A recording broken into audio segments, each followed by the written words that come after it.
Саламатсыңарбы балдар? Саламатсыз эжеке. USAID каржылоосу менен Мерсико тарабынан ишке ашырылып, билим үчүн азык балдардын тамактануусу программасынын алкагында басылып чыккан китептерди пайдаланып, окуу клубун пайдаланып түзөбүз. Балдар, биздин столубуздун үстүндө USAID'дын китепчелери турат. Мына ушул китепчелерден биз кичинекей тексттерди окуп, ошол тексттер жөнүндө сүйлөшөбүз. Балдар, силерге мен табышмак айтайын. Баарыбыз көңүл буруп, угуп турайлы. 5 ай туруп, үйүнө өзү кайтар. Күндө жаңылбастан бир сөз айтар. Ал сөздөн башка сөздү таба албаган, кандай жан өз баласын өзү бага албаган.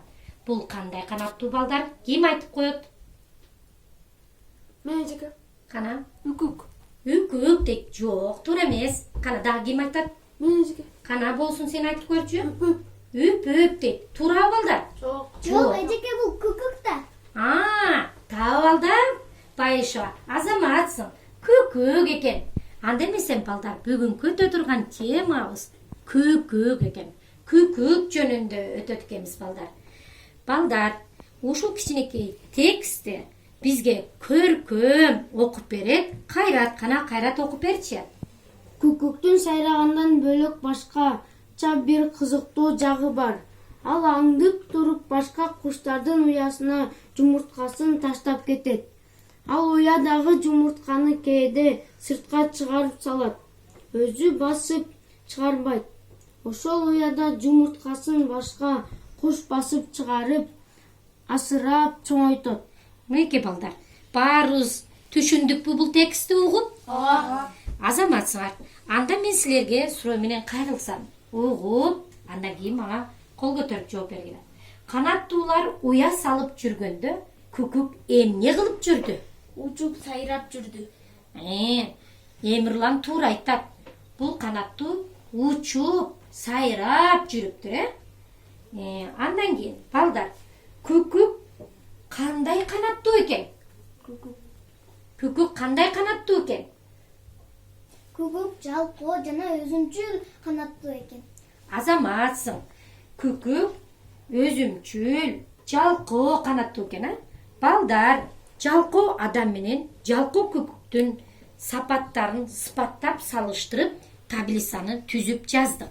Кана эмесем балдар, жазгандарыбызды окуп берсек, жалкоо күкүк жөнүндө ким мүнөздөмө жазды? Эжеке мен.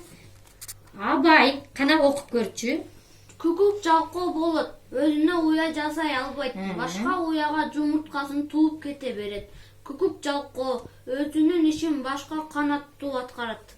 Азаматсың, эң сонун жазыпсың. Анда балдар, жалкоо адам жөнүндө мүнөздөмөнү ким жазды сыпаттап? Мен эжеке. Кана? Жалкоо бала башкалардан үлгү алууга умтулбайт. Ар бир ишин өз убагында бүтүрбөйт. Ар дайым шылтоо издей берет. Мынеке балдар, мына мүнөздөмө жазыптыр. Туура жазыппы балдар? Азаматсыңар, жалкоо күкүккө, жалкоо балага мүнөздөмө бердиңер. Азаматсыңар. Анда балдар, сагыбызды чыйынтыктап жатып, жалкоо тууралуу кандай макалдарды билесиңер? Кана, ким айтат?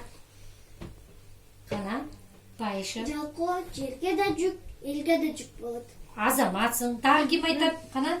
Жалкоого иш буйрусаң, өзүңө акыл үйрөтөт. Азаматсың. Дагы кана? Урмат. Жалкоонун эртени түгөнбөйт. Жалкоонун эртеңи түгөнбөйт экен, Туура айтасың.